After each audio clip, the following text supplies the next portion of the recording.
Hello there. As a parent, when you catch your child in a lie, it can bring up this whole swirl of feelings, right? Frustration, confusion, maybe even a little bit of worry. And that's a completely normal reaction. But today, we're going to look at this whole issue a little differently, not as a problem that needs to be punished, but really as a chance to connect and build a stronger, more honest relationship. So let's dive in. Does this sound familiar to you? You ask your child a really simple question, and you already know the answer, but you can see it on their face, that tiny little flicker of panic right before they tell you something that just isn't true. Yeah, it's a moment that can really test your patience. The classic scenario, isn't it? The evidence is sitting right there, plain as day, but the story you get is from a completely different planet. Now, your first instinct might be to get angry, to call them out right then and there. But what if I told you that what's happening inside your child's brain is actually a sign of something pretty incredible? We're often taught to think of lying as some kind of moral failing. But child psychology sees it in a totally different light. It's not just a kid misbehaving, it's a developmental milestone. It's actually a sign that your child's brain is growing in really complex and necessary ways. I want you to just let this sink in for a moment. Childhood lying is normal. It absolutely does not mean you're raising a dishonest person or that you failed as a parent. In a lot of ways, it means their cognitive development is, well, it's right on track. And trust me, you are definitely not alone in this. Research shows that nearly a third of parents, that's what this bar represents right here, say they deal with their kids' lies on a regular basis. So this isn't some unique problem happening in your house. It's a universal stage of growing up.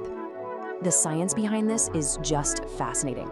So, around ages 3 to 4, a child's imagination is so powerful they can genuinely struggle to tell the difference between what's real and what's make-believe.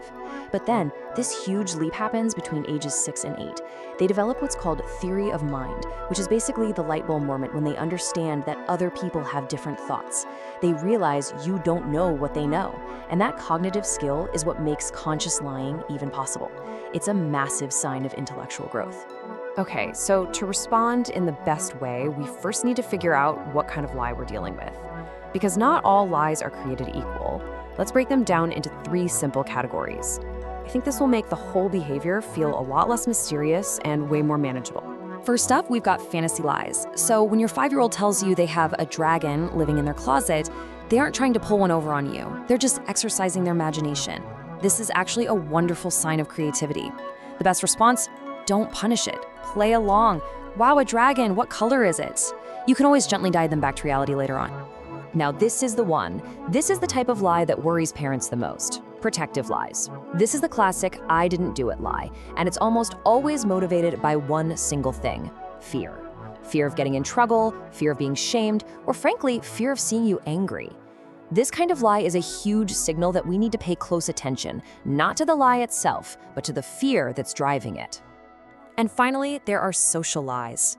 This is when your child tells a friend they love their drawing just to be kind, or maybe tells a classmate they also have the cool new toy to fit in.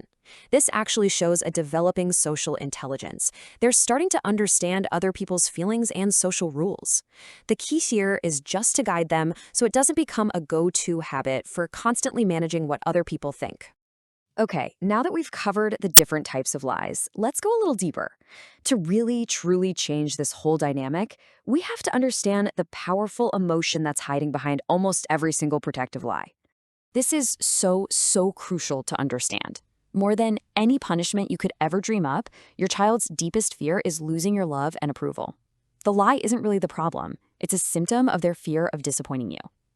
When you really let that sink in, your entire response can change. Okay, so we've covered the why. Now for the practical part.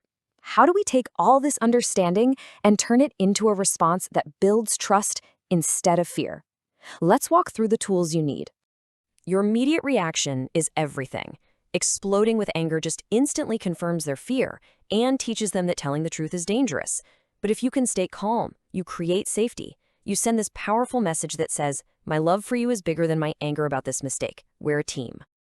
Once you've created that safe space, it's time to become an emotion detective.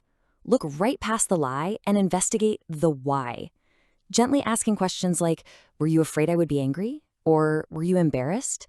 Helps your child understand their own feelings, and it shows them that you care more about them than about the broken rule. This one is a really big shift in perspective for a lot of parents. We get so focused on punishing the lie that we totally forget to actively praise the truth. But when telling the truth becomes a positive experience, kids are way more likely to choose it next time, even when it's hard. Here is a script you can actually use. You might even want to memorize it. When your child finally confesses, this phrase is pure gold. It acknowledges their bravery, it separates what they did from who they are, and it immediately shifts the focus from punishment to problem solving. This teaches them that honesty leads to connection and support. And finally, we kind of have to look in the mirror. Our kids are always watching. I mean, the statistic is just staggering. They copy up to 70% of our behavior. And yeah, that includes those little white lies we might tell on the phone or to a neighbor. If we want our kids to value honesty, we have to model it relentlessly. So let's bring all this together. The goal isn't to have a child who never ever lies. I mean, that's just unrealistic. The real goal is to build a relationship that's founded on trust, where your child feels safe enough to tell you the truth, especially when they've made a mistake. So here's your game plan for the next time it happens. 4 simple steps. First, just take a breath and stay calm. Second, get curious and investigate the reason for the lie. Third, make honesty the hero of the story by praising it. And fourth, focus on repairing the mistake and rebuilding that trust. Ultimately, every single one of these interactions is a brick in the foundation of your long-term relationship.